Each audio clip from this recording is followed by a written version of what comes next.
Hello humans, welcome to Mini Motivations, a series for teenagers, young adults and anyone who wants to give their brains a stretch. Remember to click subscribe and the notification bell so YouTube can keep you up to date with our latest videos. Let's get stuck in.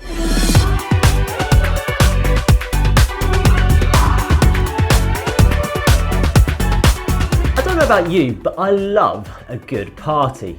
Admittedly, my definition of good party has taken a roller coaster journey as I've grown up. From having a few friends over, to a gathering, to full-blown house parties, to hiring out a sports club, to clubbing, to overseas adventures, to Kayleys, circling all the way back round to having a few friends over to play board games. Now, I remember there always being that one friend in the group, sometimes myself, who would mess up a little bit when it came to socialising.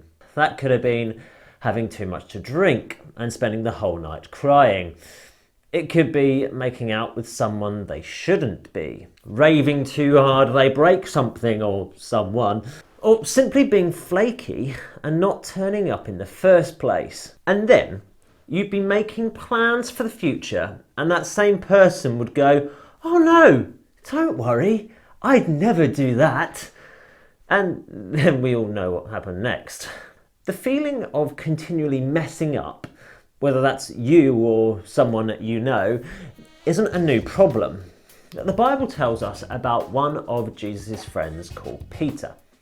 He was one of the inner circle, one of the keen beans. The night before Jesus was killed, he was talking with his friends about how they wouldn't always be as committed to him as they were now.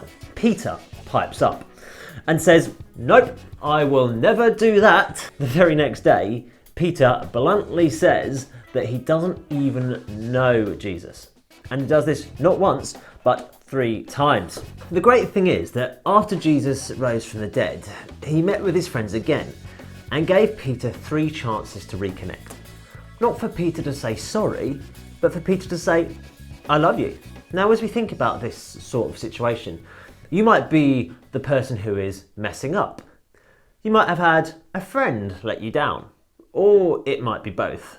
Whether that's due to not staying in touch, not sending you something they said they would, missing birthdays, falling out, spreading rumours, betraying our trust. I'm not suggesting that when you reconnect you sit there and say, "I love you," once for each thing that's gone wrong. Some of you have a long list. More that you give each other a second chance, and a third chance. Obviously, you've got to keep yourself safe. So if reconnecting is going to put you in a dangerous situation when you're at risk of harming yourself or someone else, then it might be best to steer clear. But perhaps if you've got a fragile relationship with someone, or there's someone you know who needs to reconnect, give them that chance to say, "You know what, mate, I actually love you."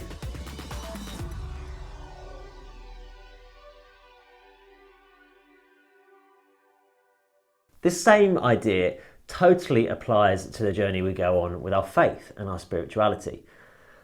I've lost track of the number of times I've messed up and let God down, and that's only this week. And there's a strong chance that in the heat of the moment, in various situations, we've all totally denied that Jesus exists, despite having a reasonable idea that actually he does. When Jesus and Peter are talking after Jesus rose from the dead, each time he says, "I love you," he uses a specific word for love, because obviously they wouldn't have been speaking English. In ancient Greek, that word is phileo. It's the kind of word used to describe a relationship with a friend who is closer than a brother or sister. Obviously, brothers and sisters in ideal situations. But when Jesus asks, "Do you love me?" the first 2 times, he's using the word agape, which describes the sacrificial love that God has for us, such as dying for us, expecting nothing in return.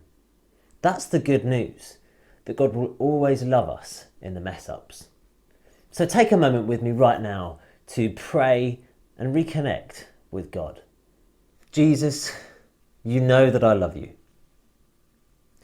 Even when I get things wrong and let other people down, you know that I love you.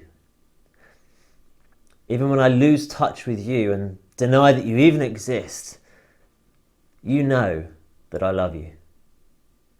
Amen. Comment below to let us know what you're going to do as a result of this video. We'd also love to hear of any themes you'd like to see covered in the future, and some of our previous videos are right here if you want to keep watching. See you again soon.